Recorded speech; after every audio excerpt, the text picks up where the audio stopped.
And yes, we are all making it through this storm, but definitely have seen damaging winds here across Colorado with this storm system. This morning, it's a pretty shot from our Lookout Mountain camera. We'll see a lot of sunshine here over the plains for today. Into the mountains, some icicles covering the camera there in Vail. We've been seeing winter weather into the mountains. Right now, pretty decent driving conditions, but you will find some snow-covered roadways, spots like downtown Frisco and into some of those neighborhood streets into the high country. Temperatures outside right now, we're in the high 30s downtown and out to the airport, where winds are sustained currently from the west at 16 miles per hour.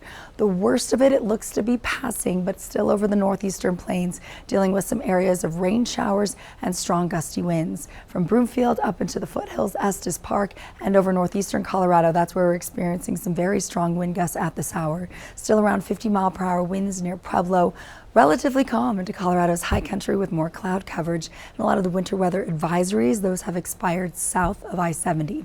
In the Denver area, just west into the foothills, the high wind warning is set to expire at noon, so not quite as windy as you can see down near Centennial and Bennett this morning near Deer Trail. Still across southeastern Colorado, the winds will pick up. The storm system's kind of swirling out of the state slowly, so with that, we'll continue to see strong winds, low relative humidity, and warm and dry conditions over southeastern Colorado. So fire danger is elevated with this winter weather advisory shaded here in purple for our northern mountains until 12 o'clock this afternoon.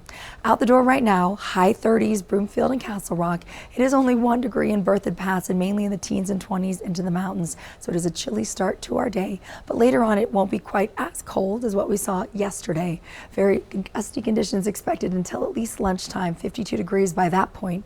And highs later on will top out in the upper 50s from downtown to Boulder, down to Highlands Ranch, and over the northeastern plains. If you're up into the mountains doing some skiing, it is going to be a cold day over higher terrain. Temperatures just around freezing for most spots above 10,000 feet.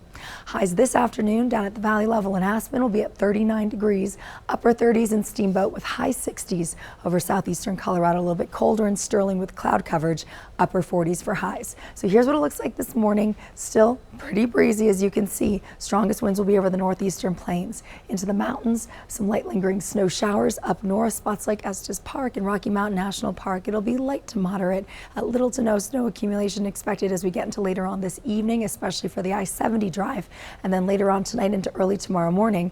I do have some good news for eclipse viewing. It looks like this next storm system swirling over the southwestern corner of the state will bring a little more sunshine to the northern half of Colorado, especially above the I-70 corridor. This evening in Denver, temperatures still around 50 degrees by 8 o'clock.